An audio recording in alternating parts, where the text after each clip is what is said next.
Hey y'all, it's me Hetty, and today I'm remaking an older video that I had made years ago, and I think I explained things a little bit better, and it's not as long, I hope. Anyway, trust me, you got the holidays coming up, fall's here, lots of apples on sale. Please try this.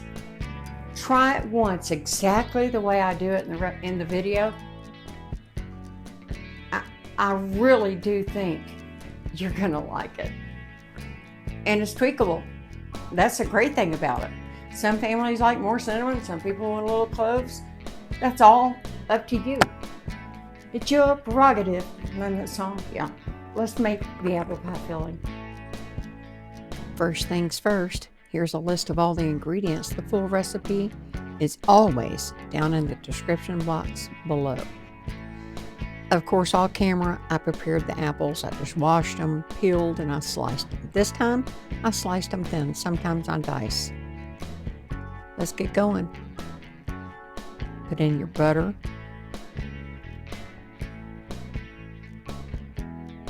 Give that a second to get melted down. Then you just go in with both sugars and the water.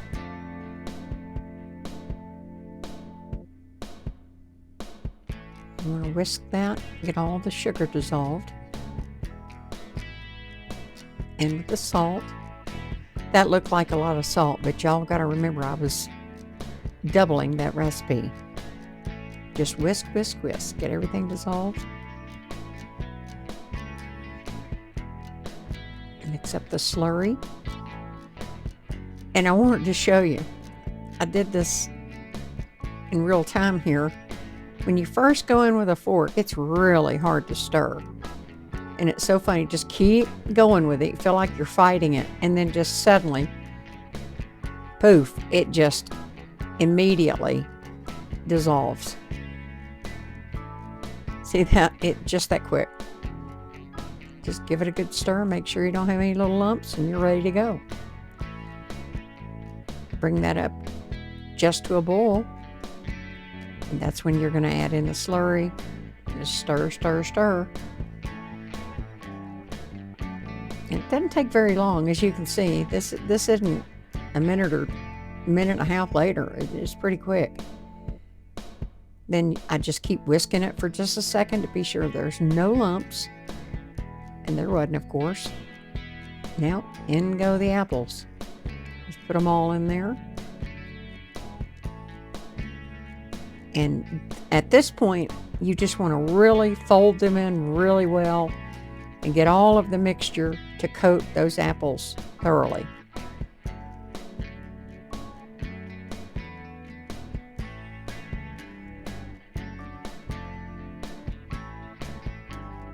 This is when I add my cinnamon.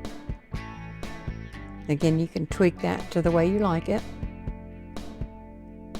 And then again, I just thoroughly incorporate that. If you were going to add cloves or anything else that you want to add, this is when you would do it.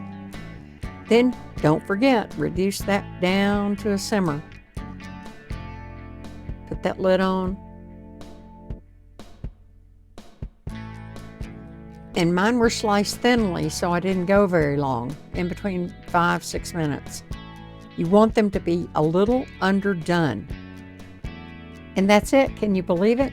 Remove from heat, take it out of the pan so it won't keep cooking. Allow it to cool, then place it in an airtight container or a mason jar, and it's good in the fridge for up to 4 days. You can also put it in a freezer-safe container, and it's good in the freezer for about 2 to 2.5 months. How's that getting ready for the holidays? It cannot be any simpler than that. You can refrigerate it, you can make it ahead. It is delicious. Like I said, the instructions are always below, as you know. Let me know, is this close to your family's recipe? I'd love to hear. And I sincerely mean that. I really want to know, am I close to the way your mama made it or your grandmama? I am curious. And like I said in other videos, I'm always curious, where are you gonna make your apple pie filling from? Because I'd love to know that too. I make my apple pie filling in Georgia. Well, anyway, I'm gonna hush and end this video, and I'll see you in the next video. And y'all know I love you, and thank you for sticking with me. I'll see y'all next time.